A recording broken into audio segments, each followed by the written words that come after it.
पता है जो ब्रिक्स की मेंबरशिप है ना, ये कंसेंसस से होती है। पहले कंसेंसस पैदा करना होता है और आपको पता है इंडिया जो है वो पाकिस्तान की मेंबरशिप रोकेगा। ये मैंने पहले भी कई दफ़ा कहा था।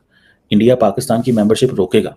अब रशिया ये तो कहता है कि हम बड़े खुश हैं कि जनाब उन्होंने अप्लाई कर लिया है। ब्रिक्स और एससीओ जो है वो एक जैसी ऑर्गेनाइजेशंस हैं, लेकिन वहाँ पे कंसेंसस पैदा करने की ज़रूरत है। पाकिस्तान को नहीं रखा गया है और बताया यही जा रहा है कि जी चाइना ने बहुत कोशिश की कि ब्रिक्स में पाकिस्तान को भी इन्वॉल्व किया जाए या पाकिस्तान को भी ऐड किया जाए, पाकिस्तान का नाम भी शामिल किया जाए, मगर ऐसा हो नहीं पाया और उसकी वजह यही बताई जा रही है कि भारत को पसंद नहीं था। पाकिस्तान की किस्मत क्या बोले बड़ी खराब है। खराब ऐसे कि जहां ब्रिक्स में एंट्री नहीं मिली पाकिस्तान को, क्या पाकिस्तान को तो मिलनी ही नहीं थी, अभी इंडिया और ब्राजील ने मिलकर के 3 कंट्रीज की एंट्री रोकी। कि मुझे अच्छी तरह से याद है पिछले साल जून में जब चीन ने ब्रिक्स के इजलास की नुमाइंदगी की तो पाकिस्तान को दावत दी गई थी, लेकिन हमारा जो पड़ोसी मुल्क भारत है उसने उसे वीटो कर दिया था। पहले मुझे याद है कि पाकिस्तान को इससे पहले भी दावत मिली थी इस इत्तेहाद में शामिल होने की, जिसको भारत ने वीटो किया था। तो अब चूंकि फिर से पाकिस्तान शामिल होने जा रहा है तो भारत भी इसमें मौजूद होगा। तो किस तरह देख रहे हैं आप? पाकिस्तान ब्रिक्स का मेंबर नहीं बन रहा। सो मुझे तो हैरानगी इस चीज़ की है कि why couldn't Pakistan build its own choices. Pakistan अपनी चॉइसेस क्यों क्रिएट नहीं कर सका? हम क्यों मल्टीलैटरल फोरम्स का हिस्सा नहीं बन सके? हम क्यों अपने आप के लिए मजीद ऐसे ग्रुप, हमने क्यों सिर्फ ये महसूस किया कि G77 और एससीओ, G77 और OIC हमारे लिए इंपॉर्टेंट है? ब्रिक्स है ब्राजील, रशिया, इंडिया, चाइना और साउथ अफ्रीका। पहले ब्रिक था, ब्रिक्स हो गया साउथ अफ्रीका के ऐड होने। पाकिस्तान को किसी ने इन्वाइट नहीं करा ब्रिक्स में, क्यों? पाकिस्तान का जो G77 और OIC हमारे लिए इंपॉर्टेंट है। मतलब इतने बड़े बड़े ग्रुप हैं और वो भी हमें क्या रोल दे रहे हैं? ये तो अभी thanks to China and Russia, अगर एससीओ और ब्रिक्स ना हो तो पाकिस्तान किसी भी मल्टीलैटरल फोरम का हिस्सा नहीं है। ट्रस्ट मी, सच्ची बात जो मुझे नजर आ रही है, Pakistan is not part of any group, किसी ग्रुप का हिस्सा नहीं है अगर ये ना हो तो। ठीक है, so thanks to Russia and thanks to China कि ये ब्रिक्स एंड एससीओ हो, और ये आपको पता है ये वैसे ही एंटी वेस्ट ब्लॉक है। अब हमें समझ ही नहीं आती हमने जाना किस तरह, वहाँ हम एंटी वेस्ट हैं कि हम प्रो वेस्ट हैं कि हमने करना क्या है। बहरहाल रशियंस ने 2 चीज़ें तो बता दी कि ब्रिक्स की आपको मेंबरशिप अभी नहीं मिलेगी, पुतिन पाकिस्तान नहीं आएंगे। तो एक बार फिर भारत की ही बात करेंगे। ये पिक्चर जो आप देख रहे हैं ब्रिक्स की, जी हाँ, इसमें कई और नई कंट्रीज जो हैं उन्हें शामिल किया गया, जिसमें Saudi Arabia, Iran, Ethiopia, Egypt, Argentine और इसके अलावा यूएई भी शामिल है। पाकिस्तान को नहीं रखा गया है और बताया यही जा रहा है कि जी चाइना ने बहुत कोशिश की कि ब्रिक्स में पाकिस्तान को भी इन्वॉल्व किया जाए या पाकिस्तान को भी ऐड किया जाए, पाकिस्तान का नाम भी शामिल किया जाए, मगर ऐसा हो नहीं पाया और उसकी वजह यही बताई जा रही है कि भारत को पसंद नहीं था। लेकिन बहरहाल पाकिस्तान अपने आप को किसी काबिल ऐसा बनाए और दिखाए कि जी बहुत कुछ जो है वो हम भी काम कर सकते हैं, तो मुझे यकीन है कि भारत जरूर पाकिस्तान को भी शामिल करेगा इस ब्रिक्स की जो समिट है उसके अंदर, और जो कुछ काम हो रहा है उसमें पाकिस्तान का भी हिस्सा होगा। दुनिया तेजी से आगे जा रही है, पुराने दुश्मन दोस्त बन रहे हैं और नए नए ब्लॉक्स तश्कील पा रहे हैं।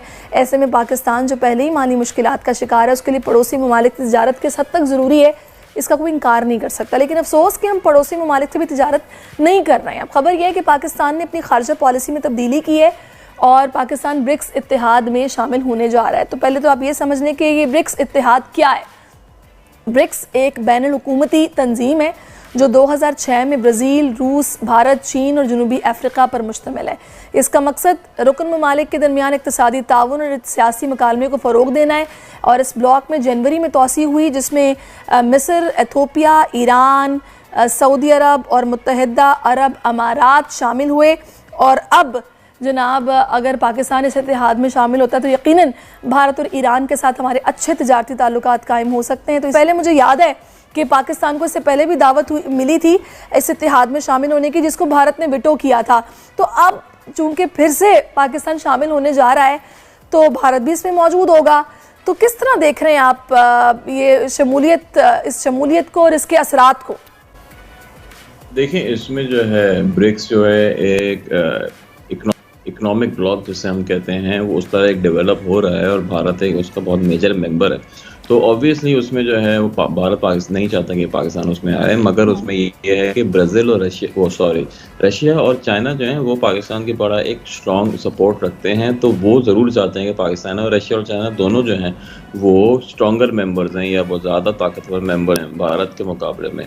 तो उसमें जो है पाकिस्तान के लिए समझें गुंजाइश बन रही है कि वो एक ब्रिक्स का हिस्सा बन जाए।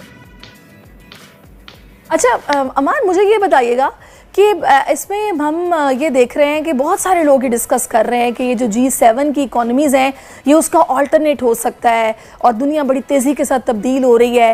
तो आपकी इस पर राय क्या है? नहीं, इसमें ऑल्टरनेट तो ऐसा नहीं हो सकता, क्योंकि G7 जिस लेवल पर अभी है या ओवरऑल जो इनकम लेवल्स हैं वहाँ पर, स्पेशली हाउस होल्ड लेवल पे या पर कैपिटल लेवल पे, लोगों के लेवल पे, वो तो जो है ब्रिक्स जो है वो उसके करीब भी नहीं है, क्योंकि पॉपुलेशन इन सारे ममालिक की जो हैं वो बहुत ज़्यादा हैं। मगर ये है कि obviously in terms of consumption या इंडस्ट्रियल ग्रोथ के हिसाब से बहुत ज़्यादा तेज़ी से ये चीज़ें ये ममालिक जो हैं वो तरक्की कर रहे हैं। तो आज नहीं तो आज से 20 साल 25 साल बाद डेफिनेटली एक मेजर चैलेंज दे सकता है। अच्छा, मुझे ये भी बताया कि जिन कंट्रीज़ को इसमें चूज़ किया गया है, जैसे कि उन्होंने बताया जनूबी अफ्रीका भी है, इसमें भारत भी है, पाकिस्तान भी है, फिर इथियोपिया, मिस्र, ये भी शामिल हो गए हैं। तो जोग्राफियाई एतबार से, तिजारती एतबार से कितना ये सूदमंद होगा पाकिस्तान का इसमें शामिल होना? दोस्तों, मुझे उम्मीद है कि ये वीडियो आपको पसंद आया होगा। वीडियो पसंद आया तो प्लीज़ हमारे यूट्यूब चैनल सोच टाइम्स को जरूर सब्सक्राइब करें। अगर फेसबुक पे देख रहे हैं तो पेज को भी जरूर फॉलो करें। मैं आपको बता तो सोच टाइम के साथ आप लोग हर दिन एक खबर को देखेंगे। यहाँ पे आपको काफ़ी सारे अलग अलग टॉपिक को कवर किया जाता है, जहाँ पे हम पाकिस्तानी मीडिया रिएक्शन, अगर कोई भी इंडिया में घटना घटे उस पे हो, या फिर यहाँ पे इंडिया में कोई घटना घटे तो उसके रिलेटेड भी वीडियो डालते हैं। उसी के साथ साथ हमारे इस चैनल पे आपको कई सारे शो देखने को मिलते हैं, जैसे सोच टाइम बुलेटिन, जहाँ पे पूरे दिन में कोई भी घटना घटता है तो उसको हम प्रॉपर आपको एक्सप्लेन करके समझाएंगे। और उसी के साथ साथ मैं आपको बता दूँ, आपको यहाँ पे सोच टाइम शो देखने को मिलता है जो कि रोज़ आपको शाम को देखने को मिलेगा। उसी के साथ साथ आपको कई सारे जैसे हिस्टोरिकल टॉपिक हो या फिर हो यहाँ पे डेली का सैटरडे लेट नाइट शो, जहाँ पे सोशल मीडिया पे चलने वाले कोई भी ट्रेंडिंग टॉपिक के बारे में बात करेंगे। ये काफ़ी ज़्यादा हमारा जो चैनल है वाइब्रेंट होने वाला है, काफ़ी बेहतरीन आपके लिए एक ऑप्शन होगा। तो हमारे चैनल को एक बार जरूर विजिट करेगा। आप ये वीडियो यहाँ तक देख रहे हैं, एक बार जरूर सोच टाइम को विजिट करें और सब्सक्राइब करें। इस चैनल को आप सब्सक्राइब करने के बाद मेरे हिसाब से और किसी भी चैनल को आपको सब्सक्राइब करने की जरूरत नहीं है, क्योंकि यहाँ पे आपको हर एक टॉपिक के रिलेटेड वीडियो देखने को मिल जाएगा। तो प्लीज़ सोच टाइम्स को जरूर सब्सक्राइब करें।